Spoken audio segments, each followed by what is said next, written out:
আজকের ট্রেনিং সেশনে আমরা শিখব কাউন্ট ফর্মুলা। মাইক্রোসফট এক্সেলে কাউন্ট ফর্মুলাটা আমরা ব্যবহার করি কিছু কাউন্টিং করতে। ওকে, এখানে আমরা count, count A, count blank, কাউন্টিফ এবং কাউন্টিফস এই কটা ফর্মুলা নিয়ে আমরা স্টাডি করব। ওকে, এবং তাদের প্র্যাকটিক্যাল ইউজেস দেখব। First, count. Normally count formula ব্যবহার করা হয় কোনো নিউমেরিক নাম্বার, মানে কোনো নাম্বার 1 2 3 4 এই ধরনের কোনো নাম্বারকে কাউন্টিং করতে। ওকে, যেমন আমরা যদি আমাদের এই যে আজকের যে ডেটাবেস রয়েছে, এখানে আমরা দেখতে পাচ্ছি কিছু স্টুডেন্টের নাম, তাদের ক্লাস, এজ এবং কিছু প্রেজেন্ট অ্যাবসেন্ট এই রিলেটেড। ওকে, এখান থেকে আমরা কাউন্ট করতে চাই যে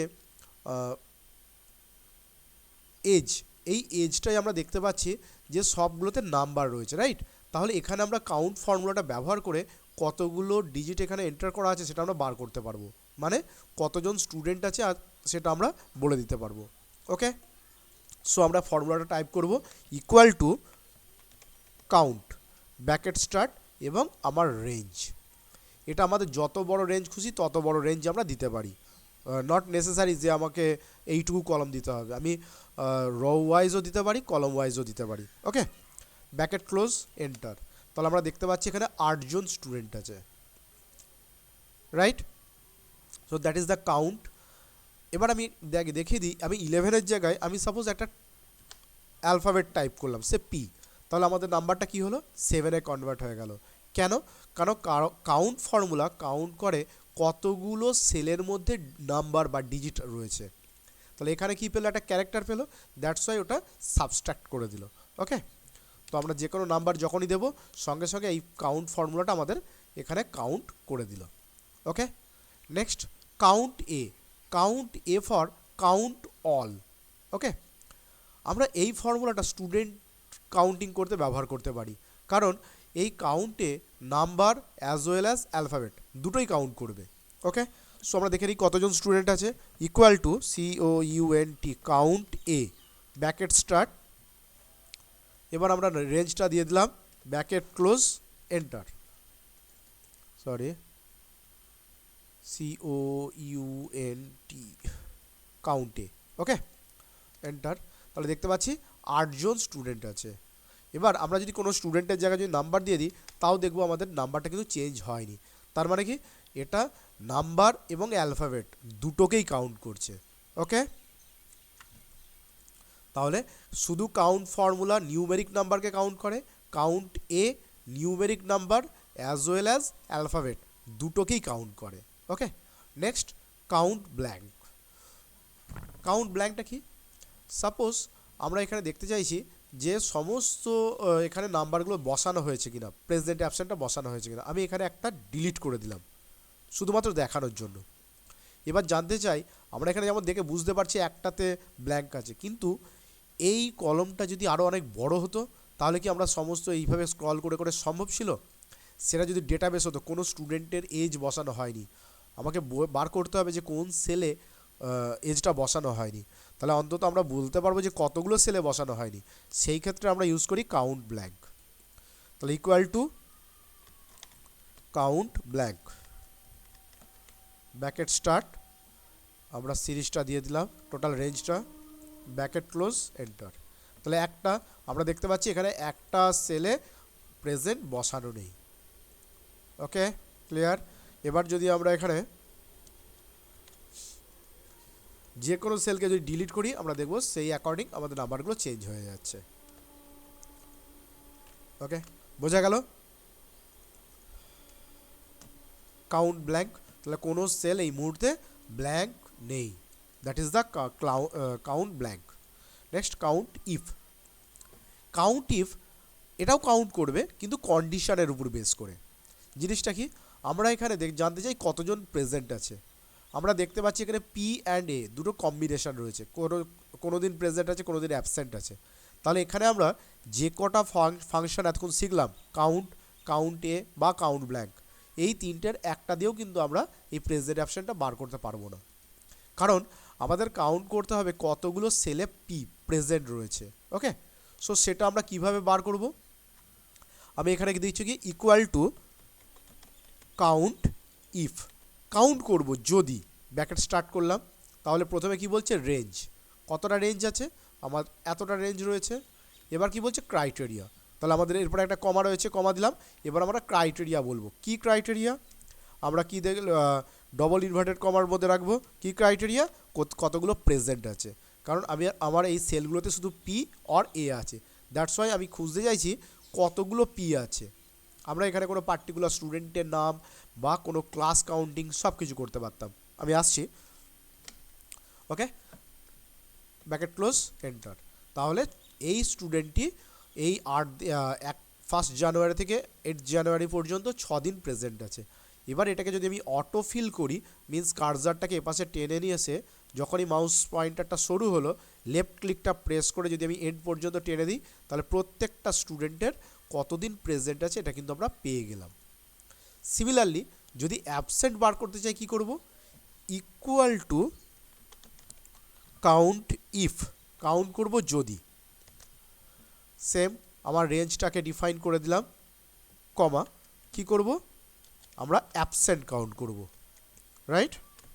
সো আমরা ইনভার্টেড কমার, ডবল ইনভার্টেড কমার মধ্যে রাখলাম কি এ, ব্র্যাকেট ক্লোজ, এন্টার। তাহলে এই ক্যান্ডিডেটটি স্টুডেন্ট এ শুধুমাত্র 2 দিন অ্যাবসেন্ট। এবার সেম আমরা জাস্ট এই রুমটাকে অটো ফিল করে দিলাম, তাহলে আমরা বুঝতে পারছি কোন স্টুডেন্ট কতদিন অ্যাবসেন্ট ছিল, right. That is the count if. তাহলে কাউন্ট ইফ দিয়ে আমরা কি করতে পারলাম, আমরা প্রেজেন্ট অ্যাবসেন্ট এই দুটোকে বার করতে পারলাম, ওকে। নেক্সট আসবো কাউন্ট ইফস, ওকে। কাউন্ট করব যদি, জিনিসটা কীরকম, আমরা জানতে চাই যে এখানে সাপোজ স্টুডেন্ট আছে, আচ্ছা আমরা আর একটা কন্ডিশন এখানে দিয়ে দিই, আমরা এখানে গ্রেড বসিয়ে দিই, ওকে। সাপোজ এটাকে আমি রেজাল্ট হিসাবে ধরছি, স্টার ডিভিশন 1, ডিভিশন 2, স্টার, এখানে যা কিছু হতে পারে, এটা আমি এক্সাম্পল বোঝানোর জন্য দিচ্ছি।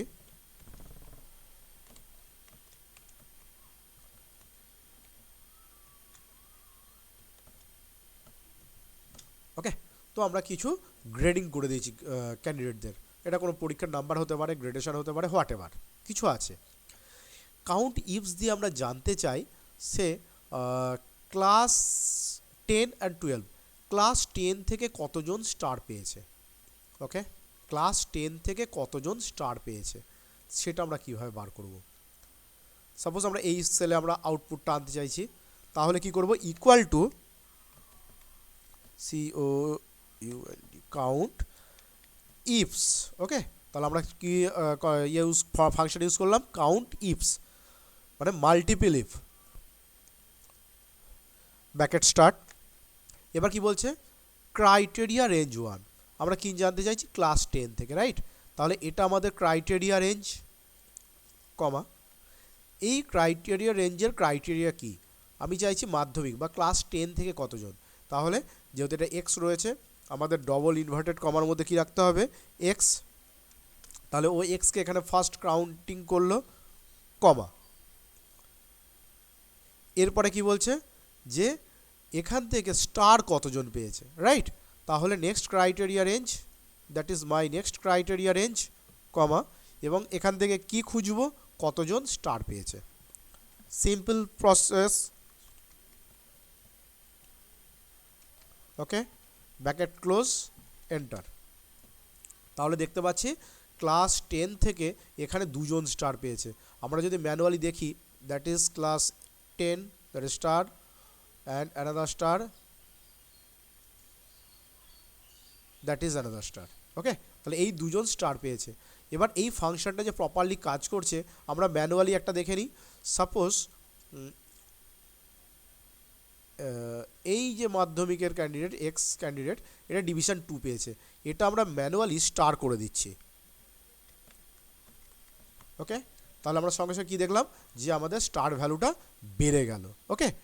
তাহলে আমাদের কন্ডিশন ওয়াইজ আমরা কাজ করতে পারছি।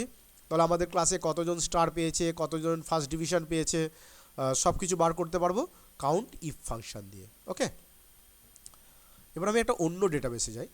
ওকে, এখান থেকেও আমরা কাউন্ট করতে পারি। আমরা সাম ফাংশন এই জিনিসটা শিখেছিলাম। কি সাপোজ আমরা জানতে চাই কতগুলো প্রোডাক্ট ট্যাক্সেবল আছে। ওকে, তাহলে এখানে সিম্পলি কাউন্ট ফর্মুলা ইউজ করব। Count if equal to count if bracket start দিলাম, ফার্স্ট রেঞ্জ কমা, এবার কি জানতে চাই কতগুলো প্রোডাক্ট ট্যাক্সের আন্ডারে রয়েছে। তাহলে আমরা ইএসগুলোকে লিখব, ইএস ব্র্যাকেট ক্লোজ এন্টার।